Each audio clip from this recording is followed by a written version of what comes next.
It's the Brad and John Show. And it's the show for Friday, April 18th, 2025. This is the C Block, which means we started right around 7:40 or so. John, I found it thanks to a listener, by the way. My phone number is 314-280-8880. John, is that my personal phone number?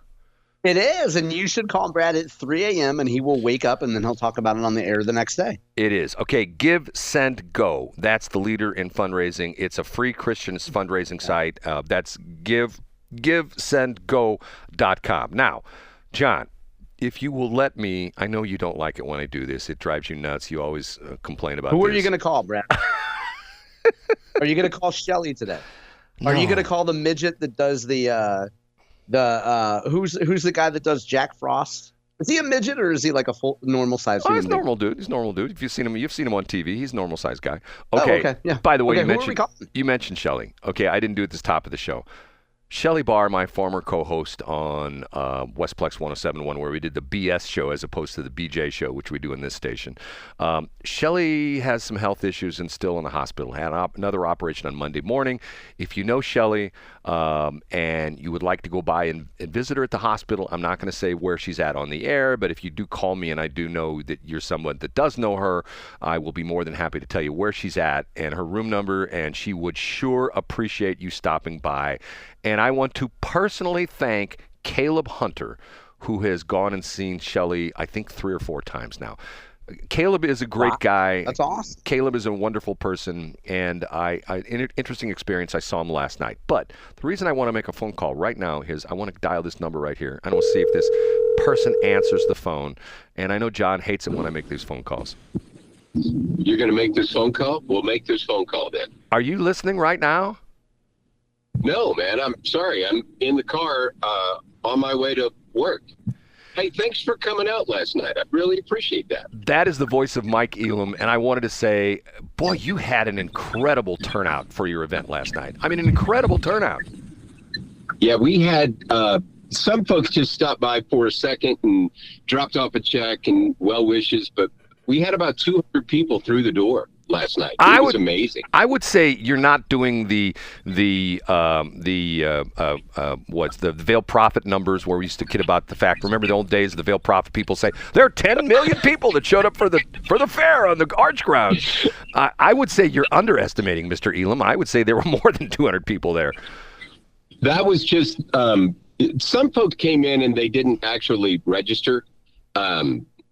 But that's the number. That's more than what we had who actually gave us their information last night. Well, Mike, it was a great event. A lot of good people there. And if this is Mike Elam, who is running for St. Charles County Council. I'm going to ask you an FCC question, okay?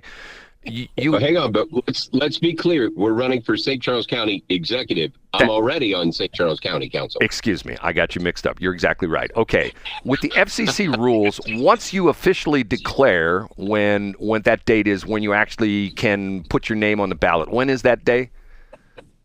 That'll be the last week of February, and 26 is when we start filing. Do you have to stop being on 97.1 and KMOX at that point?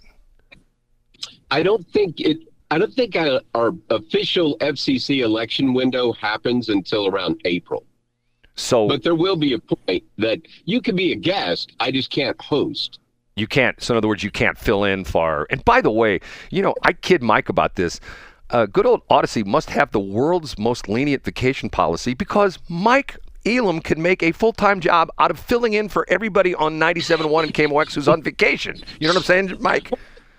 You have to understand that, when you look at Mark Cox, Annie Fry, Mark Reardon, they've all been there for a long time. I mean, Reardon was on KMOX for years before he came to 97. So, once you're there for 15 years, you get quite a bit of vacation. Yeah, and the way the radio business is lately, some people are getting a lot of permanent vacations, if you know what I'm saying. Okay. That is sad but true. Mike, I just wanted to thank you. It was a great event last night, and I have one request for you. I'm not going to say if, I'm going to when you become county executive. Will you pass an ordinance that would mandate more parking in Cottleville? I am not touching parking in Cottleville. That is a hot button issue that has split that community, and I am choosing to stay in my lane and not other municipalities how to run their cities. Mike, it was a great event, and I was very happy to be there last night. I took a lot of pictures, posted on my Facebook pages, and you know who I'm behind, you know. And by the way, I have to tell you this, and now I just remember this because John and I talked about this the other day. I was at an event Wednesday night. It was called Links and Drinks. Have you heard of this guy, Sean Hutto, who does this? He does it, what is it, second or third Wednesday? It's at the Post Bar and Grill out there. It's like a leads group, like a networking group. It's on Wednesdays, I think second or third Wednesday. And Bob Gronkowski was there, and he was referring to the fact there's 4 people in the race. Is that true? Are there 4 people now? The way things are going, I think we're going to end up with about 6 that will be in this race. I do, yeah. Well, I mean, you have to understand, this will be the first time in 20 years that this will be an open seat. So if you look at past history, we've only had Joe Ortworth and Steve Elam, who have been county executives since we became a charter form of government. So this is not a job that comes open very often. It is a great job because, let's be honest, there is no better county in the state of Missouri than St. Charles County. And that's not me being a homer and biased. Look at the stats. I mean, healthiest, wealthiest, most educated, best schools. I mean, it just across the board, there is so much that's going right in St. Charles County. And a lot of that is because of Steve Elam's leadership. But this is a gig that a lot of people are going to want to have because you don't need to fix it. You just need to not screw it up. It's not like St. Louis County where they've got a lot to fix, or it's not like, you know, Kara Spencer has a super heavy lift in the city of St. Louis. St. Charles is on the right path. We just need to not screw it up. So there's an awful lot of people who want this job. So you say 6, possibly even 8 people going to end up ultimately on the ballot?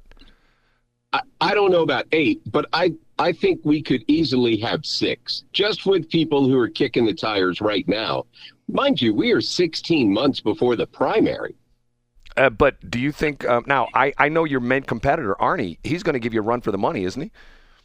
Arnie's already got a county executive hat, so I know he's... Hey, Mike, thanks again. It was a great event last night, and I wish you all the best. And I'm supposed to be an unbiased journalist because I have 2 journalism degrees, which are worthless right now, but you know who I'm behind. You know that, John. I mean, you know that Mike. Well, I appreciate your support very much, and I borrowed your pictures. I hope that's okay, and I reposted them. And, man, I always appreciate you being in my corner. And I hope after last night, we can take that crowd that was there and exponentially grow it and get to a path of victory. It's going to be a hard-fought race. It's definitely going to be expensive, and it's going to be a lot of hand-to-hand combat. So I'm hoping to follow the Donna Behringer race to winning comptroller and be able to get that groundswell of support that I think last night showed that I have and ride that to victory. But you know, it's in God's hands at this point. We'll see where it goes. And you know what? I didn't realize that you're more than welcome to use the picture. I took a lot more pictures. You want me to send them all to you so you can use them if you want? Well, Jenna Whitmore took a ton of pictures for me last night, but she's got events that she has to do, and I'm not going to get those till next week. But once I get that, I will have a few hundred pictures to share. So I think we'll be good. But I appreciate you letting me borrow yours in the meantime. Yeah, no problem. My pleasure. Well, have a good day, Mike. And, you know, by the way, you know, there's only one thing I wish you could help me with. A tower? No, well, that's maybe 2. Tower and getting advertising from I3 broadband, which seems to be impossible for me to get. But that's a whole other story. Let me see what I can do for you. Okay, I'll talk to you later. Bye, Mike. Thanks, man. Bye-bye. Bye. John, he's really a good guy. I mean, he really is a good guy. He's great, isn't he? And when you sit down and talk with him, I mean, I did, which you laugh about. You kid about the fact I did the podcast. No, I don't laugh about it at all. The Brad. podcast. I think it's a great interview. I won't listen to it, but I'm sure it's a great interview. He's really good, and he's on top of the stuff. He is. And Brad, let me interrupt. Why do you think Mike Kehoe wanted to have him MC his? Why does Mike Kehoe go to Mike Elam to MC events? He's that good. Well, I think that what Mike Kehoe sees in Mike Elam is what we've said before. And Mike is essentially not a big head in the respect that, well, I'm going to come in there and change St. Charles County and make it great, wonderful. He's essentially saying, look, he just said the job is don't screw it up. And I think that's what Mike Kehoe sees. Mike Kehoe sees that Mike Elam is the guy who already is involved. He's on the county council, and the interesting part of this is every once in a while there's some little flap with the county council, but it's not like St. Louis City where it's all sorts of weird stuff and you got people getting grants for businesses that don't exist. And what you say, the guy who's going to learn how to be a demolition guy, and he's in his 70s, but he's totally going to learn how to do demolition someday. And you don't have the county where they're spending $40,000 for a new logo and a new flag, and it's like, okay, what is this? Anyway, okay. Having said that, there's a new wrinkle in the KDHX thing. If it doesn't get any more weird, okay? I talked about earlier this week, I spoke with Sandy Brown. And Sandy Brown is like the head lady at Gateway Creative Broadcasting, which is the parent company to Joy 99 and Boost 95.5, okay? And the interesting thing was, even though I had a nice conversation with him, she never mentioned the fact that they bid. They essentially had a letter of intent back in December to buy KDHX. Why would she? But also, Brad, in her defense, she's not going to mention that to you. Well, I should have asked her. I should have said, hey, Sandy, why don't you buy it? Put her on the spot and make her answer that question. Right. I like that. I didn't even think about that. Okay. The latest wrinkle in this is that now apparently even the judge is saying, okay, let's slow things down. And essentially, because the interesting part of this is that if you look at the bid that was made by the KLove/EMF people, it's like $4.3 million, but there's incentives in there. If they get this thing done quick, if you get it done within, I read the article, said if you get it done within 3 months, you get another $200,000. If you get this thing done within 60 days, or within 30 days, it's another $300,000. So it goes from like $4.3 million to $4.8 million. Okay, the crazy part of this is, according to the stuff I've been able to research, that back in December, the Gateway Creative people, aka Joy 99 people, offered him like $5.4 million. Why did the KDHX people mess around with the lower bid? Why, John? I have the answer. At least I think I have the answer. I heard that the KDHX people have a conspiracy theory to feather their own nests. Is that what happened? I still say that what's going to happen. Was that your original answer? I'm mocking you, but was that your original answer? No. Why did they take the lower bid? I say because of the fact that these people on the board are going to become employees of EMF. They're going to be. Yeah, that's a good idea. They should definitely do that, right? Like, what's wrong with that? Right. You let us buy the thing out of bankruptcy, and we'll put you on the board, and we'll pay you a board seat position. I just don't get it. The whole thing to me. But now I'm going to say something, John. And I'm going to end the show by pulling this together. And when I walk away from the show today, I'm going to go, whoa, man, I got John today.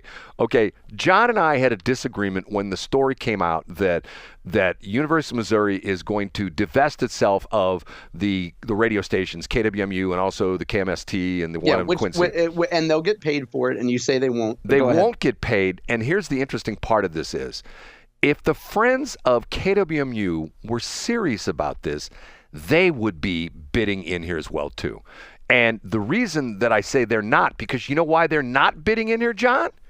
Why not? Because they're not going to spend one damn penny for the radio station because the University of Missouri is going to give them KWMU. Hey!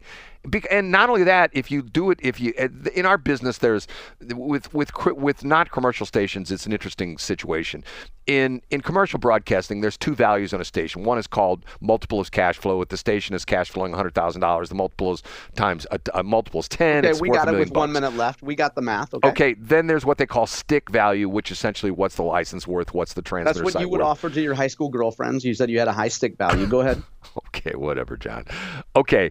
This goes to show you that if these people are beating each other up over a station, and I don't think KDHX is nearly as powerful. The tower is not, it's way to the south. The signal's not as good. KWMU probably has twice as good a signal, twice as much coverage areas as KDHX.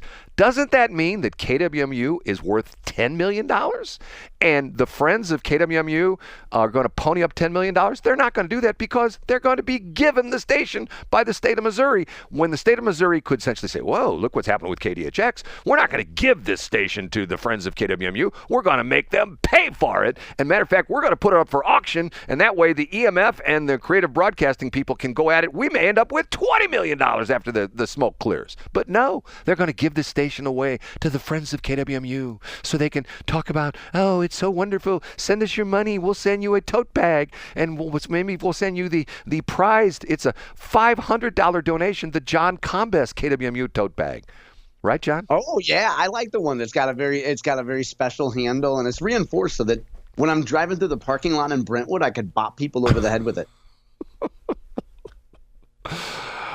You know, just like, and I didn't get a chance to talk about the lady, the head of NPR, who was interviewed on NPR when she talked about there's a news desert, and we fit. I told you there's that story. There's a news desert, and we are the water in that news desert. Okay, it's Friday. There will be a Brad and John desert over the weekend, and we'll be back on. And everybody's going to be sad. And the best part of KDHX story is that it allowed you to not talk about a well-fed radio station owner from Monday through Friday, Brad. You didn't say her name one time this week, so congratulations, Brad.